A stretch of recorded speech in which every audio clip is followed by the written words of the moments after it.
আগামী 6 মাসে ঢাকা মহানগরে অটোমেটিক মামলা চালু হবে পূর্ণাঙ্গ রূপে। ঢাকা মেট্রোপলিটন পুলিশ ট্রাফিক ব্যবস্থাপনায় নতুন যুগের সূচনা করতে যাচ্ছে বা সূচনা করেছে। এর অংশ হিসাবে আজকে আমরা দেশের সবচেয়ে গুরুত্বপূর্ণ ট্রাফিক সিগন্যাল ক্রসিং, বলা যায় যে এয়ারপোর্ট ক্রসিংয়ে সোলার পাওয়ার্ড অর্থাৎ সোলার চালিত বা সৌর বিদ্যুৎ চালিত ট্রাফিক সিগন্যাল লাইট ব্যবস্থাপনা উদ্বোধন করেছি। এটা ডিএমপির অর্থায়নে করা হয়েছে। পরে অবশ্য সিটি কর্পোরেশন ঢাকা মহানগরে আরও অনেক ট্রাফিক সিগন্যাল লাইট স্থাপন করবে।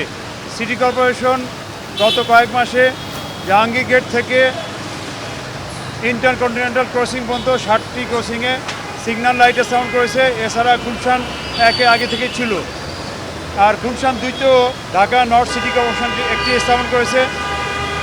এর বাইরে ঢাকা দক্ষিণ সিটি কর্পোরেশন হাইকোর্ট ক্রসিং থেকে ইন্টারকন্টিনেন্টাল ক্রসিং পর্যন্ত 6টা পয়েন্টে সিগন্যাল লাইট স্থাপন করছে, কয়েকদিনের মধ্যে চালু হয়ে যাবে।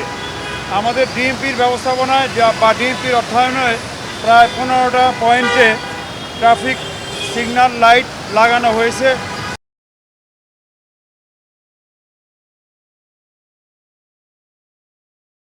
যেগুলো ছোট আকারের, তবে আমাদের কার্যক্রম চলতেছে।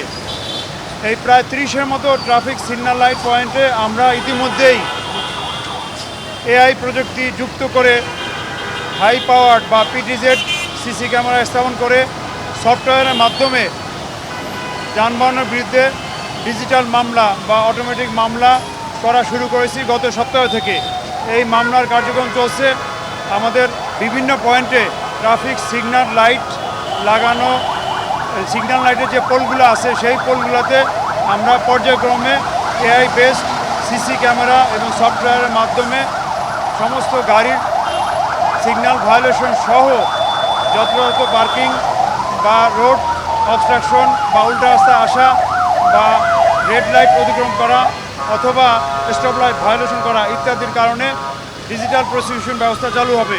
আমরা মনে করি এর মাধ্যমে আগামী 6 মাসে ঢাকা মহানগরে অটোমেটিক মামলা চালু হবে পূর্ণাঙ্গ রূপে। সেক্ষেত্রে সার্জেন্ট বা টিআইগণ পজ মেশিনে ম্যানুয়াল মামলা খুব এটা করা লাগবে না, অর্থাৎ যে কোনো স্থানে ট্রাফিক আইন বা মোটর ট্রান্সপোর্ট অ্যাক্ট ভায়োলেশনের কারণে মামলা হবে। আপনারা ইতিমধ্যে জেনেছেন যে আমরা বিভিন্নভাবে ঢাকা মহানগরের ট্রাফিক ব্যবস্থাকে আধুনিকায়ন বা ট্রাফিক জ্যাম কমানোর জন্য কাজ করেছি বা করা হচ্ছে।